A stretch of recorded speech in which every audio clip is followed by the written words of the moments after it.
RRR సినిమాతో block buster hit అందుకున్న రాజమౌళి తర్వాత ఎవరితో సినిమా చేస్తాడా అని అనేక చర్చలు జరిగాయి. చివరికి మహేష్ బాబుతో సినిమా చేస్తాడని అధికారిక ప్రకటనలు వచ్చాయి. దీంతో ఎప్పుడెప్పుడు సినిమా మొదలవుతుందా అని అందరూ వేయి కళ్లతో ఎదురుచూస్తున్నారు.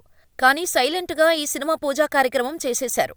హైదరాబాద్లోని అల్యూమినియం ఫ్యాక్టరీలో ఈ కార్యక్రమం అత్యంత గోప్యంగా జరిగింది.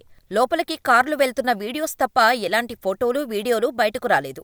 అయితే అదే రోజు రామ్ చరణ్ హీరోగా నటించిన గేమ్ చేంజర్ సినిమా ట్రైలర్ రిలీజ్ ఈవెంట్కు సైతం ముఖ్య అతిథిగా హాజరయ్యాడు రాజమౌళి.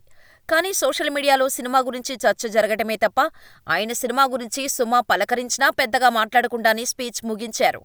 ప్రస్తుతానికి ఇండియాలో మోస్ట్ యాంటిసిపేటెడ్ సినిమాలలో మహేష్ బాబు, రాజమౌళి సినిమా కూడా ఒకటిగా ఉంది.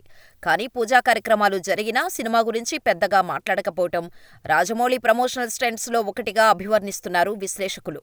సినిమా పూజకు సంబంధించిన ఫోటోలు కానీ, ప్రెస్ నోట్ కానీ కూడా ఇప్పటివరకు రిలీజ్ చేయలేదు. సినిమాకు సంబంధించి ఎలాంటి అధికారిక సమాచారం కూడా రాలేదు. ఈ సినిమా ఇండియానా జోన్స్ తరహాలో ఉంటుందని విజేంద్ర ప్రసాద్ పలు సందర్భాలలో లీక్స్ ఇవ్వటమే తప్ప ఇప్పటివరకు ఎలాంటి సమాచారం లేదు. సోషల్ మీడియాలో ఊహాగానాలు తప్ప రాజమౌళి కానీ, ఆయన టీం తరపు నుంచి కానీ ఎలాంటి అప్డేట్ ఇప్పటివరకు లేదు. ఇదంతా కేవలం రాజమౌళి ప్రమోషనల్ స్ట్రాటజీ అని అంటున్నారు.